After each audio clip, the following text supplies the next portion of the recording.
eza kaka yo moto koki kopesa na bolingo véritable parce que charme na ye protejaka nga lokola lichombe na couveuse okomisi nga lokola rescapa naufrage titanike kolinga nga ya diama kumba nana téléfortifia de mon corps en cas de rechute alingaka na bondelaka elokola bebe ya emwa ekila monene apesaki nga ngumi ya suwa ye te o paske nzoto na ye petepete lokola na malemba kolinga nga ya diama Gisele Umba nana trouble yo mon amour téléfortifia de mon corps en cas de rechute alingaka na bondelaka elokola bebe ya emwa ekila monene apesaki nga ngumi ya suwa ye te o paske nzoto na ye petepete lokola na malemba kolinga nga ya diama Gisele Umba nana trouble yo mon amour. C'est parti. Voilà. Là c'est bon. Très chers amis, bonjour, bonsoir, et si vous avez vos amis, ça dépend de l'heure ni beaucoup de biso, na mokili mobimba, au bolantaka, Diamant Noir TV, tout ça on a pas ma solo, toujours y a mboka ba prophétie par-ci par-là. Congo eza libéré lobby. Congo ezoza libéré boy. Ba moni crocodile moko to kene ko sambela boy. Tout ça eza ba prophétie oyo ezo bima. Lelo, tout en a frère Serge. Sans plus tarder, bonjour frère Serge. Bonjour maman Gisèle, bonjour bien-aimé dans le Seigneur. Qui m'a encore et fan abanda pour la binonion et qui Yahweh, Jésus-Christ, le premier-né de toute une création, a fond la pensée n'est pas là qui va apôtre, bah tu vas dans l'esprit au fond maman, va comprendre ni tu ne le voilà. Merci bon abinos boyo qui frère Serge tout ça nous toujours tout lito ba makambo oyo lo ba somo oyo zo bangisa batu lelo prophétie bimi poto za tout traîner té. Bino besoin la conférence Calamine était les 29 non les 29 hein voilà les 29 et les 30 décembre 2018 pardon mais tout le monde a prophétie bimi pour na Congo et biso to banimba mona Diamant Noir sans plus tarder bat bazo zela balobi to banda to na frère Serge ndenge ni ezoleka to moni de comme ça bimisi prophétie que ndenge za boy Congo na biso bazo bundisa ngo ba Rwandais na ba Congolais ba rubunda kalate on les a prophétie au biso to yoki nzambe muta rubundisa bango to moni mundele na même mundele a prophétie Congo après c'est petit pasteur Bobo Mbote to mona qui pas pasteur Bobo lobi ke crocodile moko ba Congolais ba ki ko bondela po ba moni crocodile munene na fleuve je ne comprends même prophétie en bien te ba ki ko bondela kuna ba ki en Égypte ba ki bondela bisika neso o bakunda Congo. Donc prophétie na biso to ki en bien te mais yo frère Serge je vais expliquer biso pour yo pe boy na prophétie na bino to moni mutu mususu na kini kuna alobi ke nzamba la kisie mukonzo azo gagner sikona o a gagner na pouvoir nzamba la kisi mais et puis il y a la mère de la nation donc il y a mutu fois pambola mukonzo bino pe boye sous na prophétie na bino frère Serge ba congolais baza perdu na tikeli pe ba na nzambe ki meza na bino eloko liboso nzambe elikolo pe na se abimaka jamais na makomi na ye. Dieu quand il fait quelque chose il est toujours dans sa parole. Déjà un batrim balé bazaki na jardin d'Éden Adam et Ève mais type wana le serpent, le diable, a réussi au côté dans le jardin Eden pour séduire Ève. Donc ça veut dire que Moutou a été. Moutou a yebi exactement message ebimi pour na maman, tout banda, tout ça direct. 2026, ça c'est ainsi dit l'Éternel. 2026, toi na éclairage, lumière, libération totale ya Congo. Donc ça veut dire, ce qui nous a malobé dans 2026, de libération totale à Congo, processus est en marche. Ennemi on l'a dit. Ennemi peut obéir ça, bah prophétie parce qu'il y a Congolais bah linga bah prophétie. Congolais lingi, koyoka prophétie, il n'examine pas, il rentre pas dans les écritures pour l'examiner. Un lobby amène à toute chose.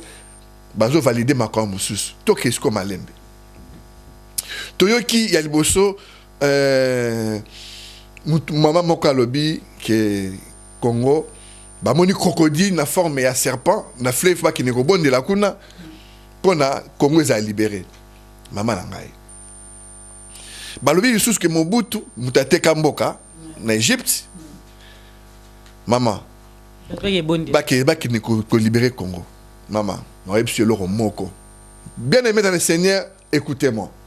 Tango ba koko na biso na ba 1800 ba signature de sang avec Makila. Mobutu azalaka. Mobutu asaka ba kisi pour le ko soit pouvoir na ye a dominer peuple. Mboka saka ja rote kama sérieux wana. Tala. Pour prophétie hein. Oh ezo bima bima. Et ça pour na ko décourager ça peuple. Pour ba bi congolais, il décourage très vite. Pour ba prophétie na bango tang ekoko ki samate. Ba lo ba ke no anyo soto ça ka ndenge moko tala ba tutu baza pareil. 2026 biso nyo soto na kata Congo to beta masolo o esko ko masolo kala. Ceux qui te respectent conditions. Ceux qui te respectent conditions.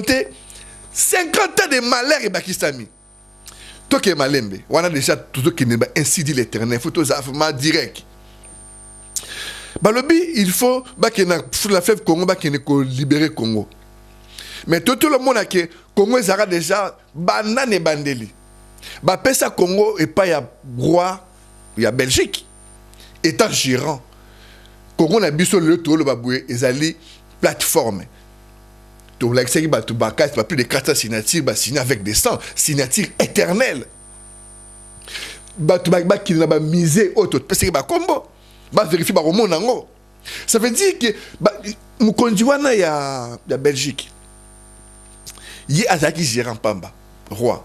Mais Congo appartient à toutes les familles royales du monde. Roi Léopold II. Voilà, il y a Zaki dans la famille, on appelle ça un état qui est gérant. Besoin piaka, besoin pour bombata. Bazaki piaka. Parce que bon pour bangi dans sima Congo. Mais Congo monarawana ezali propriété privée. Il y a toutes les familles royales du monde. Roi du monde, roi, tout le monde roi. Dans le monde entier, en Espagne, en France, bango ne bakolo Congo. Biso ba Congo na biso to esclave na kata mboka na biso. To ki malembe pour ba comprendre que non ceux qui to sambeli boye ba mona ba fausseté ya makamba Zolanda. Non seulement batu wana bakanga Congo. Maman, batu o batanga ka o baza na spirituellement baza avancé dans l'écriture. Ce ne sont pas les gens qu'on pense. Congo, ils allaient dirigés par les démons. C'est les démons qui dirigent notre nation. Omoni Batuana tout le monde a kawana. Continue bisoana.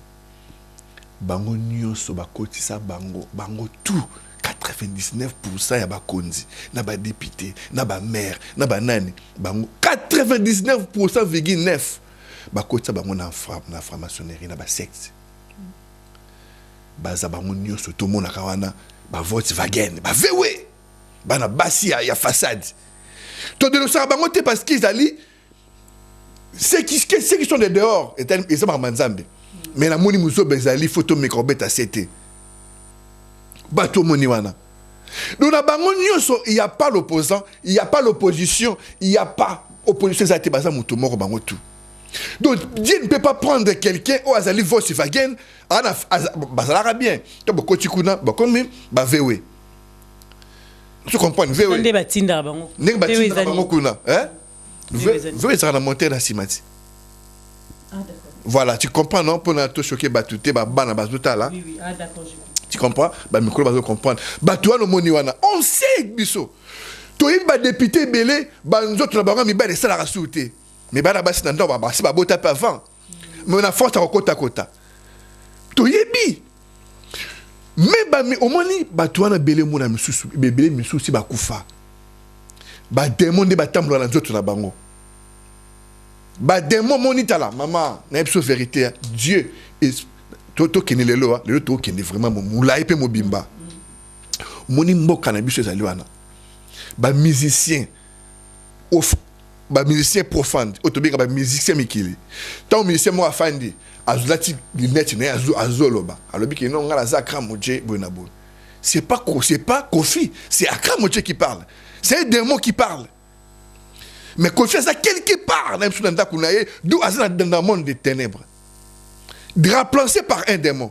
Mamna bango tara biso ti anto ki para bangote c'est sikoyo ba homme politique o bazo benga lelo ba sauveur qui o ebele o moni baza wana misusu basi bakufa ba oto mona wana yango na ba ki jour wana le diable est dans nzoto mutu moko azoko tambula le kaba télévision batu wana tabo fingi bango bo be libito lingisu bango teme tant que ba se présenter devant bino bo beti la bango maboko les hommes animaux parce que les démons basent na puissance sur les hommes animaux ba ko benga bino en esprit boko ya ko beti la bango maboko tant ba ke yo mo lobi ah batu linga bango te beti maboko po anini tous exemple ya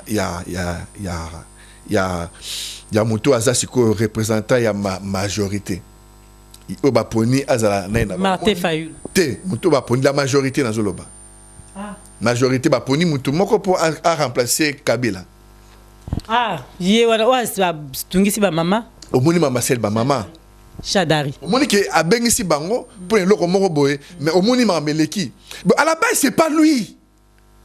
Parce qu'il y a ça pour ça bateau va voter. Mais le et c'est pas lui. C'est quelqu'un a bengaki bateau pour na voter bango parce que présent wana na kati na ye wana ezaki présence à mutu mususu. Au moins mbelekani.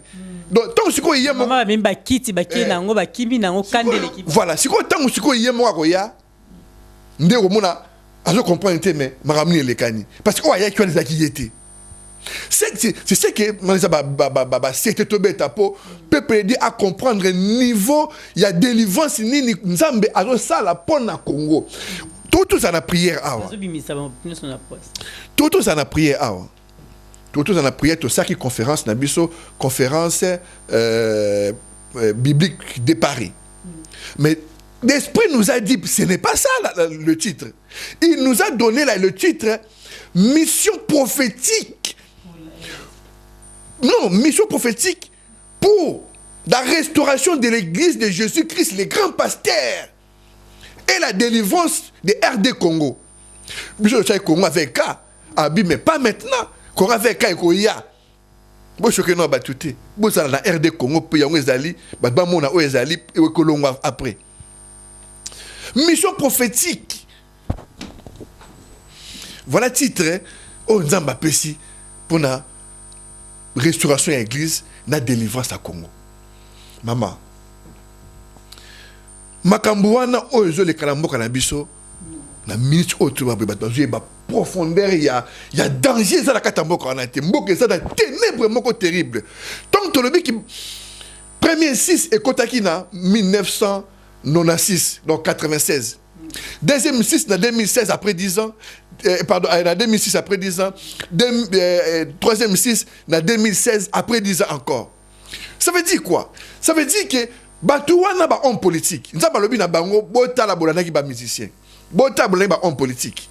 Tane ba kotisi ba démon. Les démons méchants. Très méchants. À chaque fois bango ba sa benkatation, ba koti ba démon méchant na Congo.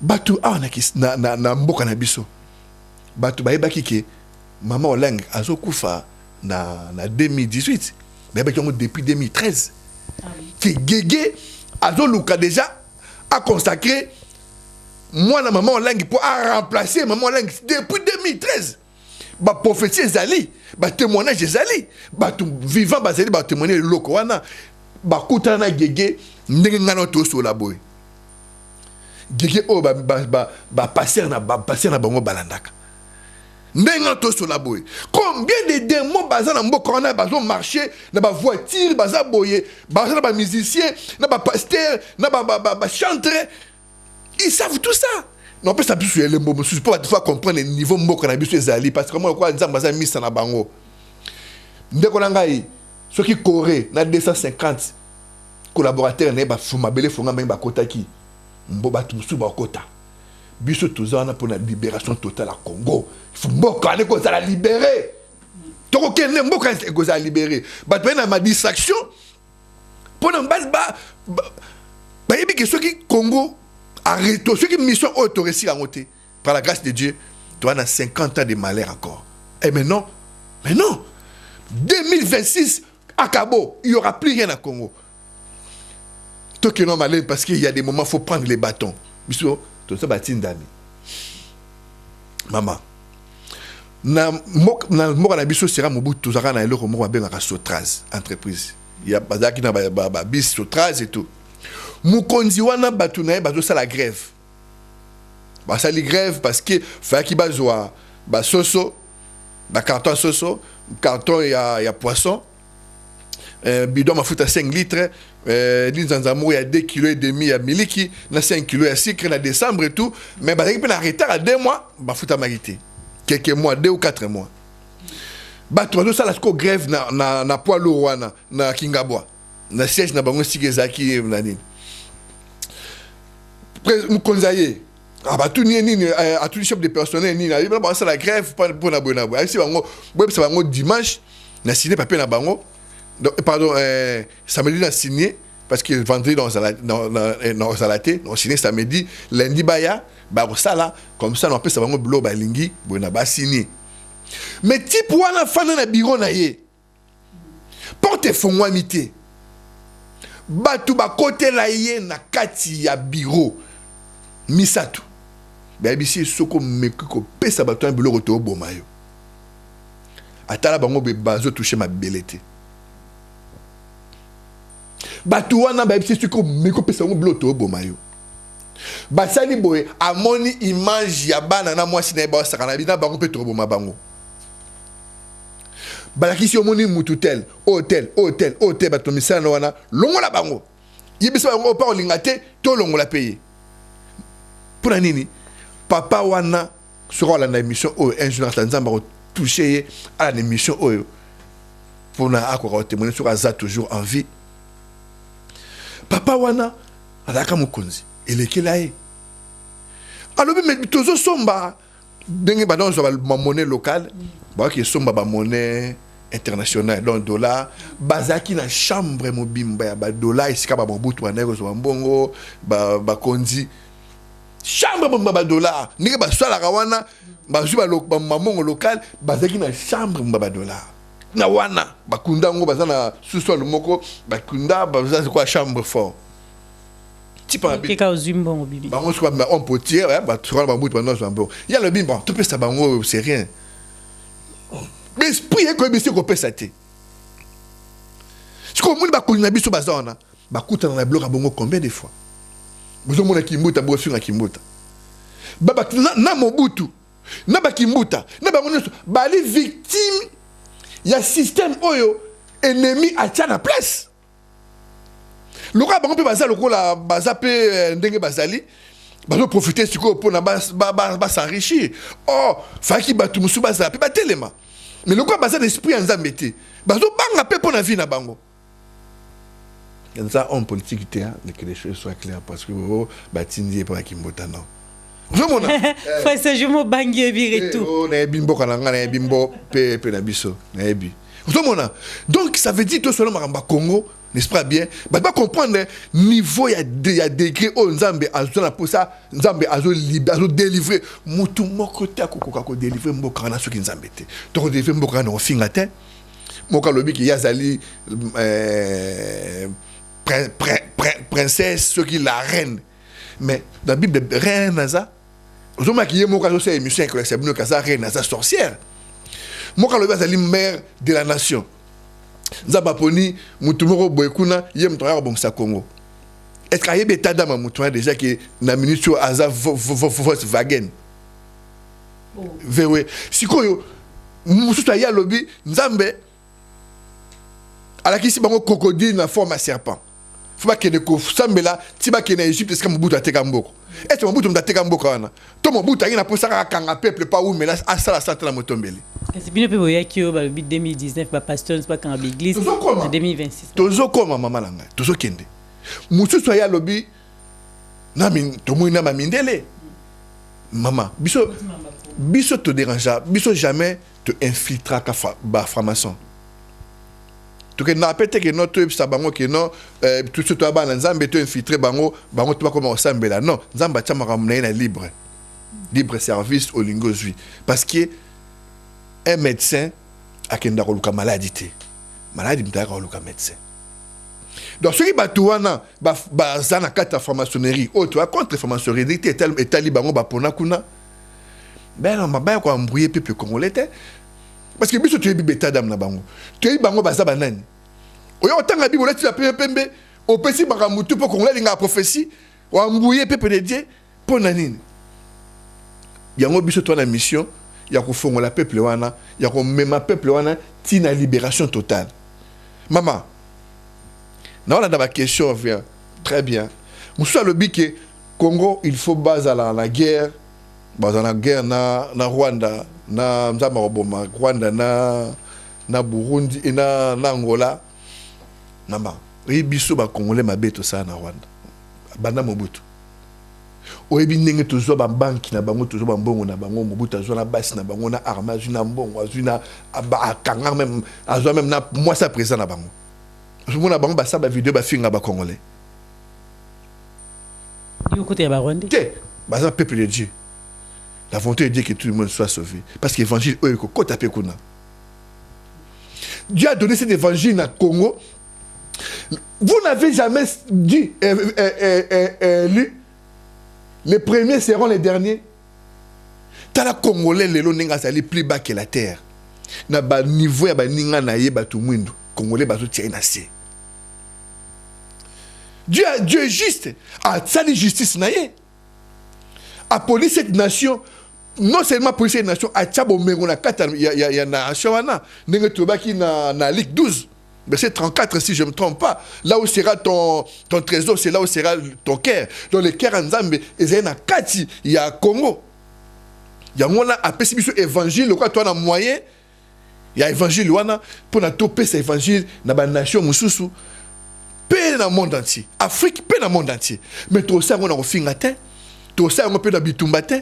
To ki ne bo manzambe nini aki ne ko bo maba Rwandais na ba Angolais oyi ma biso to sa na Angola na Mobutu sera savimbi ba ngole ba finga biso na internet ke to bo maba ngo ba nini uzo mona ke ba prophétie mon ko zo mona ki bibliquement eza fondé te nzamba tambola nzamba ko motambola hélicoptère nzambe o akoko fina musapi boye Kabila kufi ba ngotu balali bala mukite nzambe fa préparer hélicoptère pour l'hélicoptère et que bu na hélicoptère à Kabila. Profession c'est ça pour décourager les peuples de Dieu. Les peuples de Dieu, prenez garde. Prenez garde. Vous avez un bon esprit. Donc, tout ça, c'est bien préparé. Au moment où l'élection des cas est belé, la prophétie est zalaté. Mais tant qu'on a un lobby, la prophétie est bandit. Ça veut dire qu'il y a ennemi par la réalité, alors il y a une photocopie. Mais si on dit que Congolais, il y a une profession, il y a bien, il y a mabé, tout ça. Congolais, il y a des Zamba qui ça guerre dans Angola. Zamba pas ça jamais guerre. Peuple d'ailleurs, il y a ça là-bas. Ah, bon, nana, il y a des Congolais extraordinaires et pas Zambie. Dieu ne fait pas l'exception. Comment ça se fait? Mobutu pété m'tateka Congo. Mobutu né a plongé sous Congo dans les noirs à cause de le pouvoir. Mais il n'y aura pas un délivre où Moutoumora est libérateur en politique de surtout à l'exception de Moutouté 99,9 Bangoutouba ça va Volkswagen. Va VW. Va combat quota. Monsieur va ça va zoler là. Tout le monde ça l'a raté. On sait tout ça. Bah demande tout le temps mon amboka wana palpable comme ça. Ce qu'on montre ça ba démon wana ba délivrer mboka. Donc ça qui tout bête c'était na eloko wana ba toi quoi comprendre que makamanzambe za mambajete Dieu lui-même a dit parce que tout dans la conférence déjà tout côté déjà tout exprimer ma conférence na sa fiche maman ma fiche yango wana la conférence ezali titre yemo ko esprit na pesibiso biso na pensé à conférence biblique de Paris à esibiso non ils allaient mission évangélique pardon mission prophétique et c'est pas ça mission prophétique bah ça là on peut déjouer un jour pété vous savez na kata mission prophétique ne botangi na titre na affiche donc tous en a pour ça maman nzambazos a poni diaspora na kata diaspora nde bango ba ko présider Congo et c'est grâce à homme politique ngana homme politique te mais nzamba yebi ke muta ko présider Congo azawa na diaspora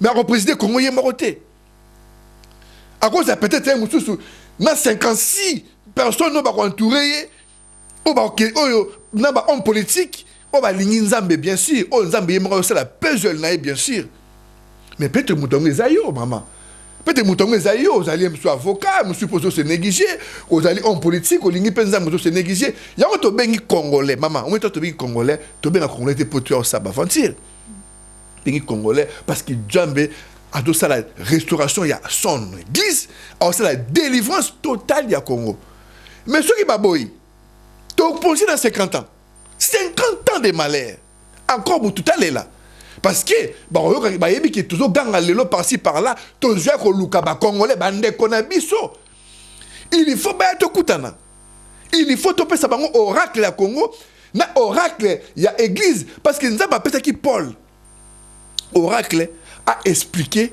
l'ancienne alliance yango Paul a expliqué l'ancienne alliance a expliqué ba circoncision ezakinini ba saba ezakinini vraiment na nzamba pesi biso moi mayele na yewo apesi biso moi mayele pour tout bien moi mayele pour apesi nyonso te to expliquer la nouvelle alliance maman et to za boracle za nengo sakanate yango to bengisi bande ko na biso ba ya les jours là to kutana de vive voix to mwana na misu to sur la makambo eza makambo samedi to sur ma Congo ba oracle à Congo dimanche ba oracle ya restauration église vous savez donc nous se tourne tout ça lango na cadre ya délivrance totale tant on matina ki Moïse qui no bunda MC Moïse loba kaka yo loba c'est lui qui plante et c'est lui qui arrose.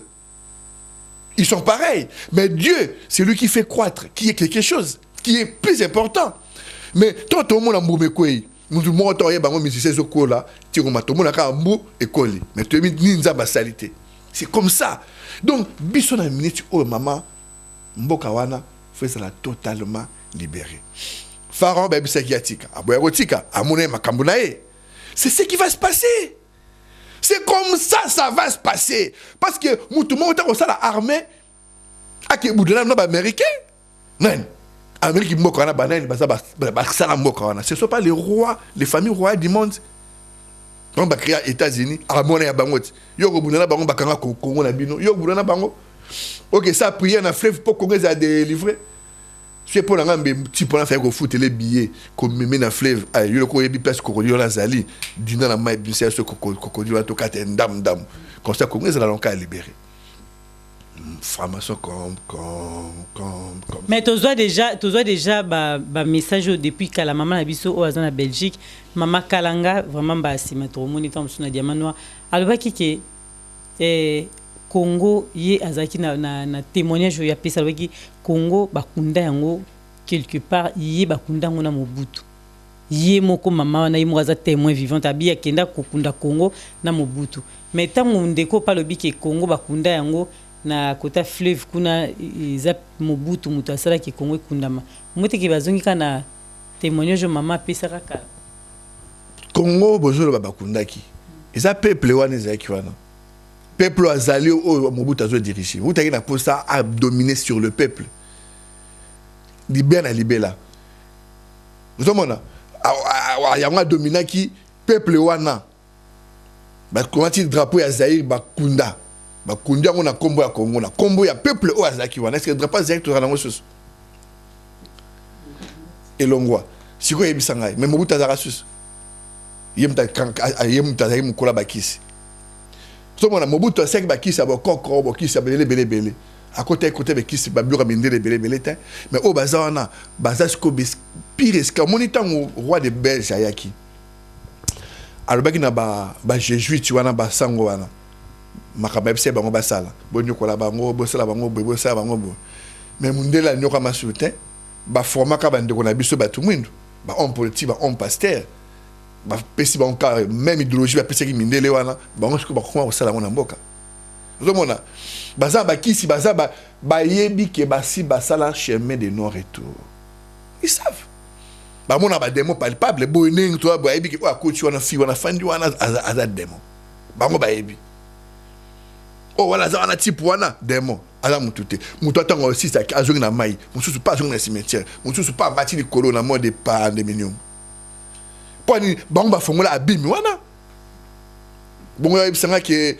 ba démon wana bazana mutu dako benga na bango soki nzambete nzamba yaka toujours à lobby soki bosali boy boyoki onga na lobby ngape na sali boy ya nzamba yako la ki sa peuple de congolais tala pas so mukaki on ba homme politique ba ko bino ba 6 voilà ba homme ba musicien banani ba ko bino ba 6 ba 6 wala zali ba nini zali ba destruction ba démon ba bi mezobi ezo ko ba démon na mboka ba démon baza wana na Congo wana yo kesani mboka za poto bomo soki nzambe te mta ko bala e bango nyonso mais nzamba sala raté parce que lingi Congo nyonso photo ça oya al sengio ye pas sali so photo si ta sala te c'est pour ça il vient toujours avec sa parole. C'est la parole qui délivre, c'est pas les armes. Comme moi, nous sommes en maman, ça a délivré. Tu as déclaré que moi, je suis ses alliés. Je suis allé sans armes, sans Congo, ils ont le pays de la paix, pays de la justice. Je suis ce monde, je suis merci frère Serge, tu as continué yo, tu as qui n'a biso pena pour te chiter, mais tout n'a non bout. Lelo ba pasteur wana le même ba prophétie, tu continues pour yo, le quoi ils ont soukate.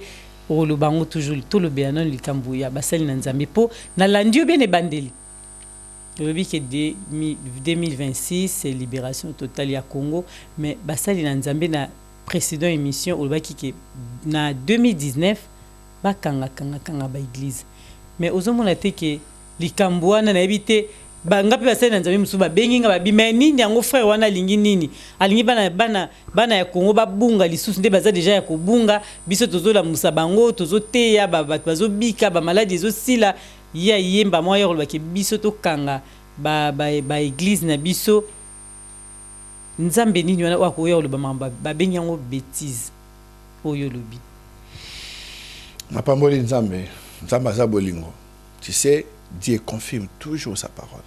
Toujours il confirme. Parole matin je bima. Sur les anga et ça on passe dans mon matin. Parce que moi je suis qui pour l'église baïkanga.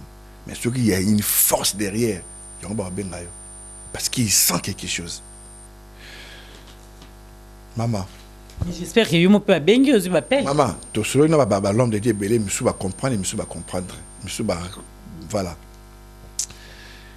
Tomoni awa biso nyonso na nzela moko balabala moko begizi 7 8 9 10 moka lobi ngana za muta missioni mususa lobi ngana zali mutu ya pevalongo mususa lobi ngana zali mutu ya église ministry ya passé à Songolo mususa lobi ngana zala nga mutu ya combat spirituel mususa lobi biso to ali bata témoin de Jéhovah. Moussa lobi, tu dois battre retour à la parole. Moussa lobi, tu dois branamise. Bango ni sotoana, il s'appuie c'est qui? C'est Christ. C'est Jésus-Christ. Est-ce que Jésus-Christ est partagé? Est-ce que Jésus-Christ est divisé? Si Jésus-Christ n'est pas divisé, pourquoi ils sont divisés? Est-ce que quelqu'un peut me répondre ça? Qui peut se tenir debout devant le trône de Dieu à présenter l'église naïe avec l'église dans un désert malam? Pourquoi Bazali? Pourquoi il y a parmi eux des disputes? C'est ma dénomination pastorale. Il y a des disputes, il y a des séparations, il y a des divisions. Ils ne sont pas charnels. Est-ce qu'ils sont spirituels? Est-ce qu'ils savent vraiment c'est spirituel? Parce que Dieu n'est pas séparé. On devait être un. Si on n'est pas un, pourquoi on a plusieurs des églises? Ça veut dire que C'est qu'il ça là, ce n'est pas dans l'esprit de Dieu, c'est charnel. Tout le qui dernièrement, les Kambo, Bakanga, les Kambaloa, maman, moi, tu as entendu Congo est dirigé par les démons. Il y a combien d'églises dirigées par les démons? Des hommes dédiés à la titoge, à la tibablo qui belé belé, bazo aveuglé, bazo kokanga, ba cœur ya ba nzambi, bazo comme ça ba nzambi, ba ainsi conçu du cœur. Combien bazo te ba nzamba ba paya. Maman nga pesa nga temps d'expliquer loko. Nzamba lobi na yemoko Jésus a expliqué dans Matthieu 9 verset 12 abi médecin a que dans le cas maladie malade n'a que dans le cas médecin. Est-ce que vous expliquez que vous avez fait un métro, vous avez fait un bus, vous avez fait un douana. Répondez-vous, Jésus-Christ est Seigneur. Est-ce que Dieu est Dieu de désordre? Malgré que l'évangile est terme. L'évangile est terme, on a désordre. Tout le monde a qui Jésus a dit na croix. Na bekope ça oracle mon repos oza mamusu sikoto na oracle. Paul a lobi na 1 Corinthiens 3 verset 3. A dû expliquer ce qui se passe lelo na l'église wana. Blin ou a lobi kazanga za muta passé ki ngani ou za muta passé ki ngani. Est-ce que Christ est divisé? A lobi na Romains 16 verset 17. Prenez garde à ce qui cause des divisions. Bien-aimés dans le Seigneur. Parce qu'ils ne travaillent pas pour notre Seigneur Jésus-Christ. Ils travaillent pour leur ventre. Parce qu'ils sont séparés. Christ n'est pas séparé. Tout font l'oracle. Matthieu 26, verset 29. Christ a fait un petit apôtre à l'obi. Je ne boirai pas les fruits de la vigne. Moukola soukayango. Non, bien la fruit de la vigne abino. Si moukola dans un royaume des cieux. À ça les serments. Aujourd'hui, que Christ a eu na mathématique Jésus pardon bâti na croix. Ton bâti na croix. Jésus a beaucoup faté.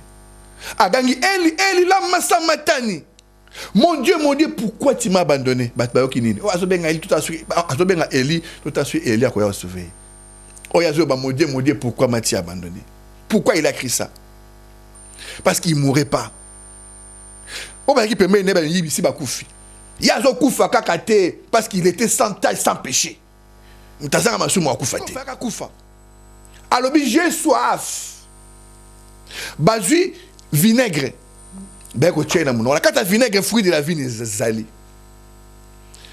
Tant que tu as monoko, à gangi, pour pécher koti. Et koti pour comment? Parce que ba melicier fruit de la vigne ou abaki na romelali sous terre on mena bino kaka toi te goûter royaume des cieux.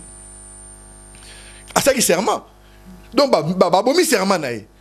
Donc ameli fruit de la vigne ça qui na royaume des cieux. Ba melicier en sans volonté naï. Péché koti. Akufi. A crier akufi. C'est là le souvenir. Tant akufi siko yo ke lokele kaki mama langa. O sikuiza oracle. Hein? Donc qui ne fait mal oracle. Akufi. So d'un côté, le mapemé n'a pas vérifié ce que m'a koufi. A tu vas mon tongi, mon lance na mon pandi a vérifié ce que koufi. Tant que tu billet pour péché, faire peu faire dans Dieu ton aïe. Faire que bima. Mbala moko makilana ma ebimi. Péché en ebimi. Il nous a racheté par son sang. Makilana tant que tout ma belé, tant que quoi na ma belé et ça la tremblement de terre na mur sur soda. Tremblement de terre et kena ko kata rideau na temple. Rideau où Esaïe va suivre certificaté baneko kokota. Voilà, c'est là que Alobi tout avant Akufa. Alobi tout est accompli tant azui ni noana na vers na mnokonaï. Abi tout est accompli. Or Matthieu 5:17 Alobi na biso Jésus a accomplir loi. Pardon, quoi abolir loi, mais quoi accomplir loi et des prophètes. Place à l'objet qui tout est accompli. Jésus a koufi, Christ a commis Jésus-Christ. Oh, mais pendant que là, mais Messie. Tout le monde a droit à Christ. Mais frère Serge, to katoma loba biso tozo ba susté to loba nini. Non, Yo te maman, yesu lelo. c'est là, maman. J'ai un si ça oracle oyo pour nous expliquer makam autre ma pasteur pourquoi bakam. Question rangeza ka mukuse na ndingo zo loba wana ki mamba yesu na lobi yo moko loba ina biso toute ma précédente émission ngana landanyo so loba kimbango loba ki pa prophète kimbango felo o loba kutu makamne na to lobi yangote. Mais lelo zo te ya biso penda yesu. Au moins teki bozo biso mo betozo bunga biso ba peuple congolais po tozo ba soute nzambe nini ya solo nzambe nini ya solo te ya yesu toto landa ya kimbangu toto landa po mate ekomi bili. Dernièrement dans le baki tout font la parenthèse kimbangu il a marché dans sa vie dans toute sa vie à tambola qui n'a précepte nyon surtout ya Jésus-Christ. Ndenge biso todo sala ne kimbangu asalaki. Kimbangu a qui message pour na atelemela batutu ba ekokosa Congolais. Nzambe za moko ezaka yesu masia. Moko kaka. Nzambe moko kimbangu atambulaki na Yesu yango monaka bakimbangisi bazaka na Bible. Mais est-ce que tu as qui va commentaire bah toi Israël balbi qui va yebi kuna kutu yesu azara. Maman, ngana yebisi bango ki Israël baza wana nde yango nde ya sol. Wana l'homme mta créé yango. Est-ce que na kata kala ezaki bongo? Mais Bible pe mindele mba créé. Non. Bible ba sangisi, bango ba créé l'autre. Ba sangisi ko sangisa. Tout ni ba question ba ba tout na yango dia bana akomi. Bible ba sangisi ko sangisa. Mais na yebisi pe kimbango akomate. Atika na pe critique. Mais kimbango azali mutu alinga ki Yesu atambola na bon moko. Tout ça y a un repos il y a Nzambe tout quand il parenthèse voilà tangu alobi tout est accompli mbala moko qu'est-ce qui s'est passé allez esprit à Christ tangu Jésus a koufi nda komi Jésus-Christ il y a comme un messie bah non c'est un messie tout ça c'est que mystère ngwa nzamba ba pa nzamba ba ya ba hébreu quelque chose comme ça. Mais nzamba tiye Christ a poni langue internationale ya tangwana ndeko koma mutu mwa za Christ ayo koma sikoyo Dieu de paix, Dieu de la justice, a commis sans père, sans généalogie, sans commencement de vie, sans fin de vie, selon l'ordre de Melchisedec, yemoko Melchisedec. C'est là malamoko to ju sikoyo nouveau sacrificateur. Parce que Moïse était serviteur dans la maison de Dieu. Mais Christ étant fils.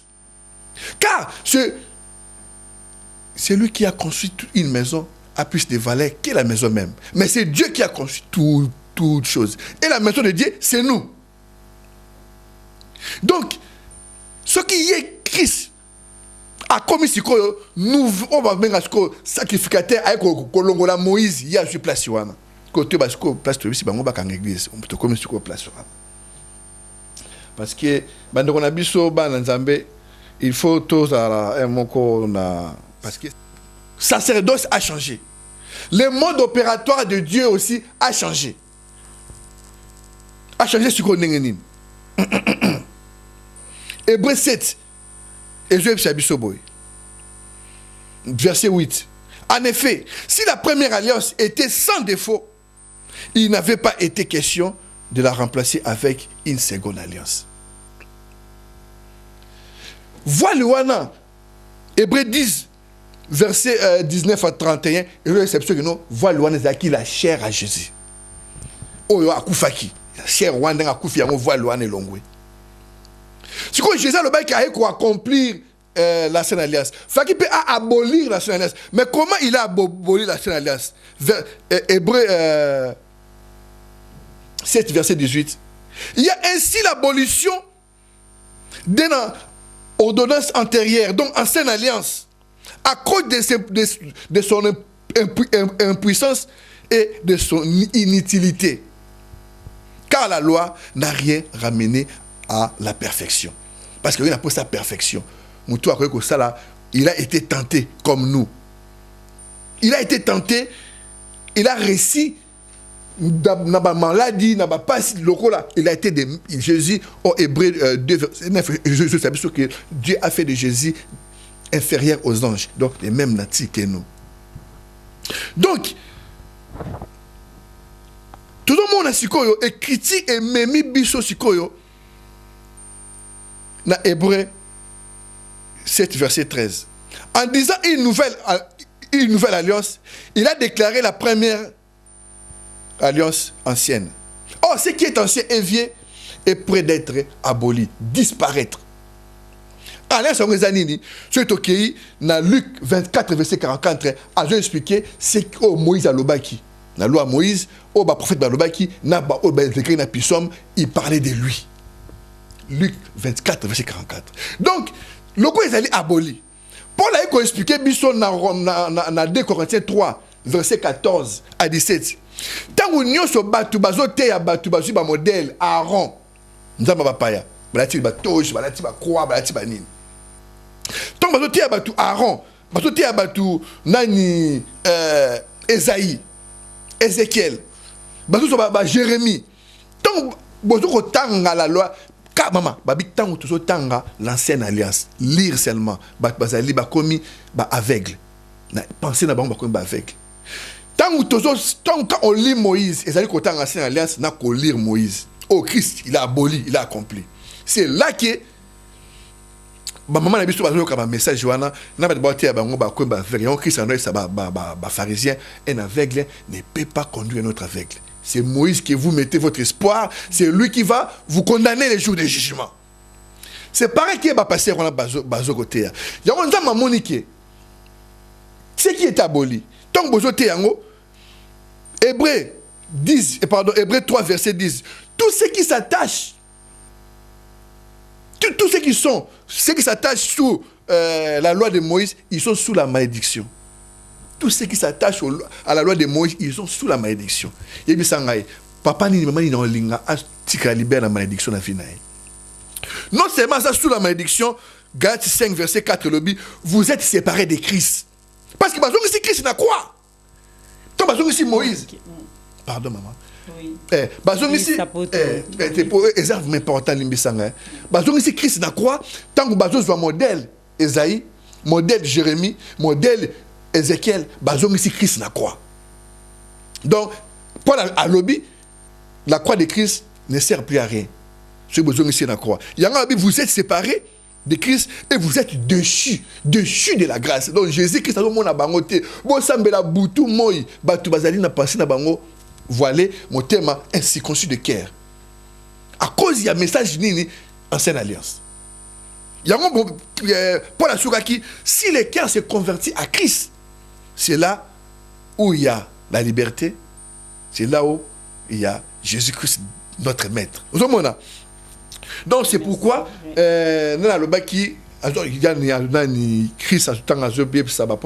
Jésus, dans Jean 10, verset 8, tous ceux qui sont venus avant moi sont des voleurs et des brigands. Donc ça veut dire que l'ancienne alliance est un oracle. Et ça m'a bêté. Mais, et comme ma bille, il y a ma bille. Il y a Lévitique, il y a Exode. Et cette histoire, pour la lobby, en bien, 1 Corinthiens 10, verset 6 et verset 11, et ça, exemple seulement. Merci, frère Serge. Il faut te remercier parce que bandeko balanda biso minute na biso za rapenda otanga to tiki ndeko Serge a lo bango sumba la sima po lelo photo suki sapenza.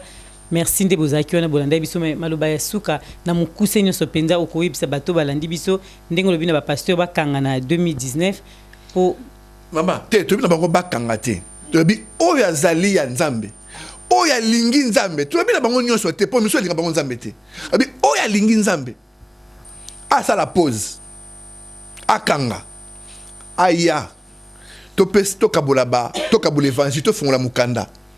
Nous avons reçu ça. Tu as fait la Bible, tu as partagé. Tu as fait yango. À quel côté? Tu as fait c'est le juge. C'est le juge. Dieu lui-même. Maintenant, c'est l'Esprit de Dieu qui va juger. Bon, ça, on a erni. Tu as dans la conférence des 30. Tu as la organisation surtout les 30. Ça pour un bus, oracle et écriture. Le samedi, le 29, c'est ça, Marambora qui a nini. Adresse à moi, toute la journée? Il y a toute la de 10h à 18h, de 10h à 18h. Il y a un bandeko baya pour na maman, papa.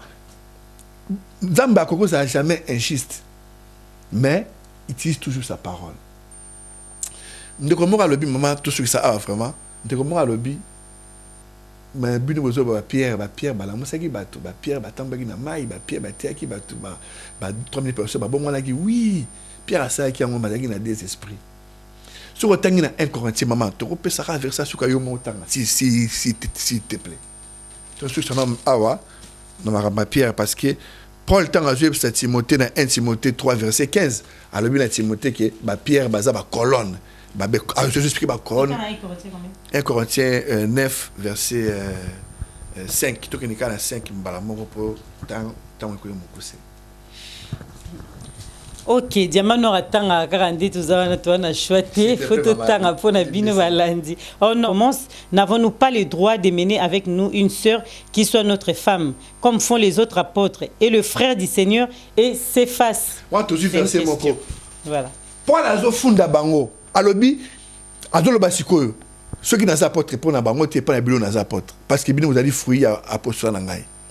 Alobi, n'avons-nous pas le droit de prendre une sœur comme femme, comme font les autres apôtres. Atteignent comme on a bango, les autres apôtres, les frères du Seigneur, donc Jude et Jacques, et c'est face à Pierre. Donc, dès que je dois sœur, marié, marié, je sœur, on a une mission, comme ici, on a bango. On a une Pierre, et c'est la Bible. Papa, oracle c'est belé. Photo kabola. Yango Paul tanga joué pour Timothée dans 1 Timothée 3 verset 15. Tout ça en semaine prochaine. Tout fongo lango prochaine semaine prochaine. Yango bon mona ke basu mokaki. Bon mona ke Jean, le seul apôtre akufaki bien. Akufaki vraiment bien. Monsieur va lapider bango parce que tu expliquer bien pourquoi bazaki lapider parce que ils n'ont pas respecté les principes de Christ. Ba lonzo basi, bazu ba mbonga batu, bazu ba nini, yango lelo ba passer na biso bazolanda. Zomona oya monza mabi bokanga mais ndeko na ngai oya okanga te ezana mabete botumbokela biso te. Je pense il y a passé na biso na Strasbourg auto dénoncer lobby funa tanga kombone poto ba bonense comme to ba ki to dénoncer ki poto linga ki mingi a changer to pe message photo benga e passé na biso biliso là na Strasbourg.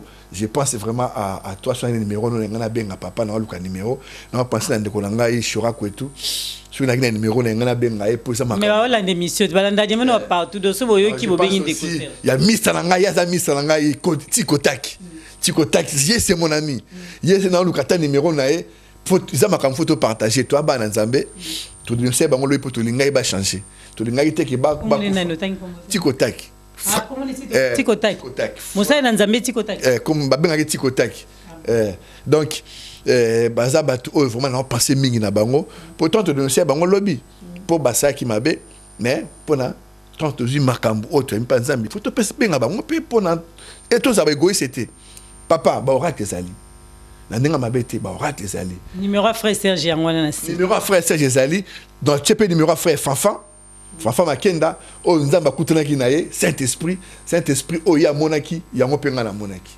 frère Fanfan donc ezali le même Dieu yango mo to tambola vraiment na kobanga nzambe ba de konanga ba mama na biso tozo songa na papa na biso homme politique yo zali nani papa boya nzamba to sala makamu na ngaza homme politique te tanga zo sa gouvernement na ngana ko sala te mais sache que Congo doit diriger la diaspora.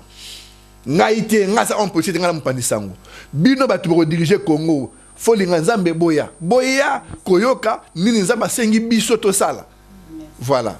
Merci, restez branchés sur Diamant Noir TV. Papi Leroy, carte illimitée. Boyoki message Penza au Bozar toujours on a pour la Diamant Noir.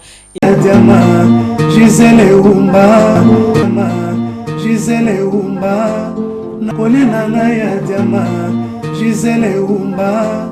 Nana troublé au mon amour. Merci. Gisèle Oumba, Diamant.